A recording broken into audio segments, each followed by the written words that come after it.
Eu queria começar com você sabendo um pouco sobre o seu preparamento físico para viver esse personagem. Cara, foi um tempo bom aí, que eu tive um tempo, né, para preparar.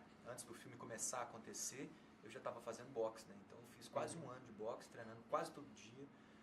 Se eu não estava treinando, eu estava malhando, me Mas isso foi, bem. tipo, você já tinha recebido a proposta e você começou no boxe? Eu já tinha recebido, porque na verdade teve a história do soco no chuveiro, que foi há 9 anos atrás. Eu bati no chuveiro e falei que queria fazer o Éder Joffre no cinema.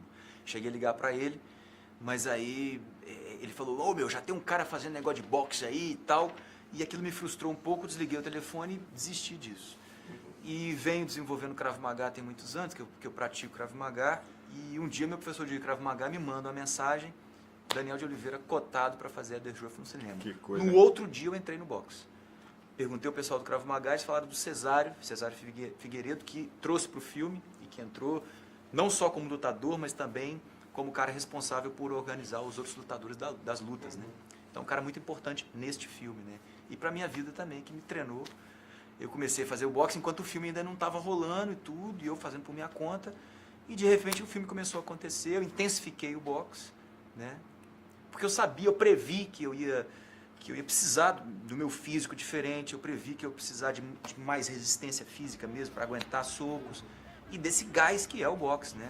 Imagina você aguentar 12 rounds. Você faz 3, descansa 1. Reais, no caso. Exatamente. Pô, aquele cara que fez o Legras, ele é profissional do boxe, ele tem mais 100 Você lutas. vê que o corpo dele é incrível. E ele, né? se ele quiser lutar mesmo, ele some na sua frente. Ele dá um soco aqui e some. Dá outro soco e some. O cara é muito bom. O 10 Segundos para Vencer tem muitas cenas de ação, de luta mesmo. Isso geralmente é difícil de dirigir e tal, até porque se o ator se machuca, tem problema no cronograma de filmagem e tal. Queria descobrir como foi isso nesse filme, com você e o Daniel. Isso é o filme, né? Todo o filme foi em cima disso, toda essa logística. Por exemplo, o Daniel lutou, ele não falou na coletiva, mas ele lutou durante um ano praticamente para aprender a apanhar. Caramba. Claro, porque é o seguinte, isso também era uma característica do Éder. O Éder era um lutador que tinha algum momento da luta que parecia que ele apanhava e ele ia perder a luta. Então isso gerava uma confiança no adversário e com isso o adversário perdia a concentração. Quando o adversário perdia a concentração, o Éder encaixava um golpe e acabava a luta. Isso é um estilo Éder Joffre. Mas você, para aprender a apanhar, você tem que lutar muito para saber que você vai segurar aqueles golpes. Então o Daniel foi treinado para aprender a apanhar, porque ele ia apanhar no set, já que o nosso conceito era quem está no ringue são lutadores profissionais. Ele, Ricardo, o Éder vai lutar com lutadores profissionais. Aqueles caras todos lá são lutadores, que estão fingindo que são atores. Como não tem fala, estão vivendo o que eles são na verdade. Então aqueles caras estão acostumados a apanhar. Isso era um ensaio que o Géry pode falar bastante agora. Nos ensaios eles aprendiam a bater e apanhar, porque falar que pode bater com essa intensidade que vai funcionar. Então assim, mesmo com esse trabalho todo, esse cuidado todo, no ringue a gente tinha fisioterapeutas, tinha um médico e um fisioterapeuta que ficava colado na gente. Porque na luta do Zumbanão, menos um pouquinho, que foi uma luta mais curta. Mas o Daniel lutou muito tempo, e várias lutas ao mesmo tempo, ele precisava descansar. Então porque senão a musculatura dele explodia. Então ele lutava um pouco e ele tinha que parar um pouco. E aí nesse tempo, o que a gente fazia? A gente filmava a figuração. Enquanto ele estava descansando, a gente botava 2 dublês no set, a gente ficava lá simulando os movimentos e a gente ficava filmando a figuração. Comprometiu o cronograma, no caso. Hein? Claro, e parte da figuração, porque a figuração foi construída depois da computação. A gente foi uma parte. Agora tem 5 pessoas, vocês estão pulando, agora vocês estão chorando, agora vocês estão batendo papo, agora vocês estão gritando Éder. Entendeu? E a gente ia fazendo isso. E aí o Daniel descansava e voltava. E eu queria saber como a adaptação, quando a gente está falando de pessoas reais e tal, às vezes é complicado na adaptação, você fica entre representar a realidade, entre de repente demonstrar um personagem como ele realmente é, no caso seu, Osmar, o seu personagem, ele em muitos momentos do filme dá raiva. Mas é para isso. Isso é ótimo. Isso é ótimo. E eu queria saber como foi para você construir esse personagem, botar tudo isso. Eu tive poucas informações a respeito do Quito, porque na vida real ele não aparecia. Ele era avesso a entrevistas, ele aparecia no canto do ringue, cuidando do filho, dando força ao filho, mas não tem entrevista do Kid Joffre, não tem registrado, você digita lá, não tem. Então, eu procurei ver, através do roteiro, a história, o máximo possível. Treinei um pouco também com o Cláudio Coelho para pegar os fundamentos do boxe, para entender essa coisa toda da ginga, o que faz, e aí fui criando um Kid da minha vivência.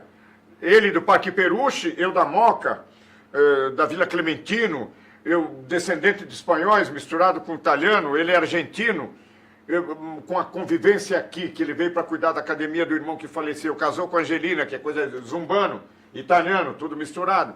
Então, a linguagem dele é um pouco do castelhano, como minha mãe falava depois, aquela coisa toda, meu tio Manuel, meu tio Alexandre, tudo espanhóis e tudo. E aí eu fui criando nesse universo do tio Manuel, do tio Alexandre. Meu tio Manuel era eletricista, meu tio Alexandre era ajudante de pedreiro que construía uma casa sozinho. Engenheiro perguntava para ele, ele respondia para engenheiro. Então, gente, lutadores, também com motocicleta. Meu tio Manuel botava a caixa de ferramenta no Manorto, ia eletrificar casas, entendeu? Esse universo todo eu botei isso tudo, uma maneira de falar, e aí criei o que seria a vida de um boxer, o que seria essa luta para se realizar, como a minha luta para ser ator, o meu pai tentando me demover, namorada que eu tive, que o pai dizia, a sua mania de ser artista é o que te estraga, essa coisa toda. Então, quer dizer, eu também vivi esse universo. Eu sou oriundo de segmentos menos abastados da sociedade, sou filho de chofé de praça, modesto funcionário público, minha tia operária empacotadora de pregos do Anemifício Vidal e minha mãe doméstica. 4 filhos, entendeu? 3 homens e uma mulher. Então, quer dizer, a nossa casa primeira, onde eu nasci, o banheiro era do lado de fora, era um quarto, uma cozinha avançada de madeira, e o quarto era dividido por uma cortina, que nem um monte chamado Desejo, a cama do meu pai e da minha mãe, e aqui a cama dos filhos. Mas eu era feliz, tinha alegria, tinha felicidade, eu vivi muito isso, é o meu universo, é a minha realidade, entendeu? Eu joguei isso tudo. Então foi um personagem bem pessoal também. Foi muito pessoal, muito pessoal. E Daniel, você tem feito vários filmes nos últimos anos, principalmente o Aos Teus Olhos, eu amei muito. Que bom. Queria saber se nessa transição de vários filmes tem algum outro gênero que você gostaria de experimentar, alguma coisa que você ainda almeja. Você falou desse. Eu acabei de fazer um filme de terror, cara, com o Denison Ramalho, não sei se você conhece, ele fez muito curto e agora fez um longa chamado Morto Não Fala. E foi curioso também fazer esse filme, o pessoal, a produção é lá do Sul, a Casa de Cinema, né, a Nora e Jorge Furtado, que eu adoro estar lá no Sul, lá em Porto Alegre com eles, né? São pessoas maravilhosas. E o Denison, assim, foi um prazer conhecer ele também. E ele é um cara craque no terror. Estou indo para Austin agora, no Texas, assistir pela primeira vez no festival lá. E também estou bastante curioso para esse filme aí. Então tem mais esse filme. Eu fiz Aos Teus Olhos, Éder Joffre, né? Éder Joffre, Aos Teus Olhos. E o Morto Não Fala, tudo meio junto, assim. Que é o então tem esses três. do nadador, né? Do professor de educação de natação. Que é uma situação completamente diferente. Não, o Morto Não Fala é outra pegada. O cara é assistente de necrópsia e conversa com os mortos. Então, assim, no primeiro dia... Você foi ao Instituto Médico Legal? Fui. Eu cheguei lá no Instituto Médico Legal, tinha um cara lá, já com o zíper assim, fechado. E eu lembro que quando eu pedi pro cara abrir de novo, quando deu o barulho do zíper, a Bianquinha Comparato, que é a minha parceira de cena lá também, sumiu, rapaz. Ela não quis saber. E aí o cara tava ali, aí eu pedi até pra abrir o corpo, assim, o cara abriu, reabriu, abriu novamente, porque tava fechado, já tinha costurado já, mas ele abriu. Ele reabriu pra você ver. Reabriu pra ver, e eu pedi toda a permissão pro cara lá, falei, bicho, ó. José, eu queria saber pra você como diretor, você trabalhou em diversos gêneros diferentes, embora a comédia seja, assim, um pouco mais forte, mas você oscilou de Supermax pra comédia, pra drama, e como que é essa diferença de gênero pra você como profissional? Assim, 2 coisas. Primeiro que eu sou um público de cinema, acima de tudo. Sou apaixonado por cinema, apaixonado por séries, eu vejo tudo. Assim, meu melhor programa é esse. Esse é a minha fazenda que eu cuido lá das minhas coisas. Mas é o melhor programa que, para mim, que existe é ver filme. Né? Isso ganha meu dia. Então, como público, eu tenho desejo. Eu vejo o filme e falo, pô, mas por que eu não vou fazer um filme sobre essa história? Por que eu não vou fazer um filme sobre terror? Por que eu não vou fazer um filme sobre um drama de uma família? Por que eu não vou fazer uma comédia dramática, um drama com comédia? Essas coisas me inquietam, me deixam inquietos, assim, com desejo. E aí, o que nós somos? Nós, artistas, assim, não tem nada demais, mas nós somos pessoas que, quando a gente tem desejo, a gente tem que realizá-los. Não existe artista com desejo incompleto. E a segunda coisa que é importante, acho que o Ricardo pode falar sobre isso também, é essa coisa das pessoas querem deixar a gente sempre num lugar, entendeu? Ah, você é isso, porque você é isso. O que é isso? Você conhece alguém que fala assim, eu sou isso? Somos artistas acima de tudo, não um artista. Nesse caso, a gente fala muito disso, não, mas você tem sua carreira muito no teatro, você fez...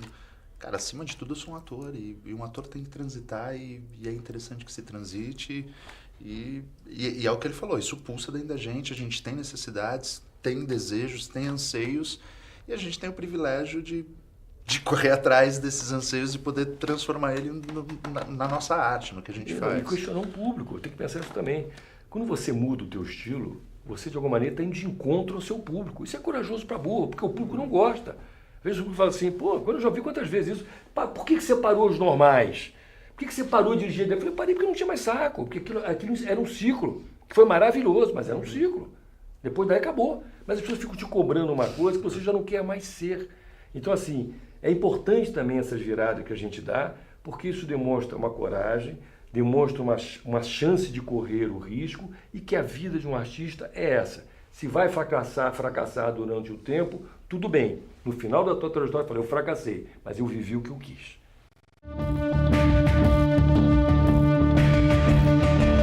Me tornei tudo que o senhor sempre quis. E mesmo assim não basta, né? Eu pensei que esse sonho fosse seu também!